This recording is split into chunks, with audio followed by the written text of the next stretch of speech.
मोदी सरकार आज आमचे जे पंतप्रधान आहे आणि भारतीय जनता पार्टी पक्षाचं जे नेतृत्व ते करतात पंतप्रधान म्हणून, मुळात म्हणजे ते मानवतावादी धर्म, मानवता धर्म हा त्यांनी स्वीकारलेला आहे. एखाद्या व्यक्तीने चूक केली तर ती कुठल्या धर्माची, ती कुठल्या जातीची, ती कुठल्या पंथाची हे न बघता कडक शासन हे केलेलं आहे. मोदी सरकारांच्या करत आलेले आहेत मोदी सरकार. पण काही विरोधी पक्षातली जे काही वाईट समोर जात आहेत की जातीचं राजकारण करतात, धर्माचं राजकारण करतात. आज जातीचं आणि धर्माचं राजकारण मोदी सरकार करत नाही आहे, तर विरोधी पक्षवाले हे करतात आणि त्यांच्याकडनं हे जे स्टेटमेंट्स येत आहेत. आज आमच्या चिपळूणमध्ये पण एक घटना घडली, तर तिथे आम्ही मैत्रीण बहीण बघितलं नाही आणि हे भारतीय जनता पार्टीकडनं आज ज्वलंत उदाहरण चिपळूणच्या भारतीय जनता पार्टीने एक साबित केलेलं आहे.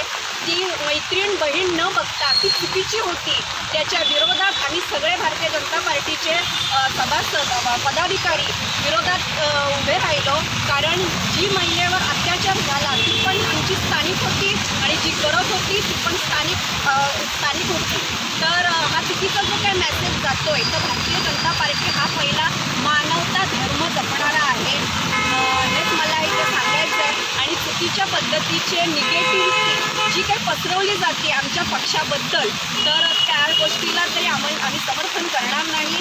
आज बदलापूरमध्ये झालेली घटना ही अतिशय निंदनीय आहे, तर ते पण आम्ही त्याचं पण समर्थन करत नाही आहोत. तर त्याला योग्य प्रकारे न्याय त्या जी कोणी बालिका आहे तिला मिळालाच पाहिजे आणि त्याच्यासाठी आम्ही सर्वजण एकत्र येऊन आम्ही त्याच्यासाठी एकत्र जमलेलो आहोत.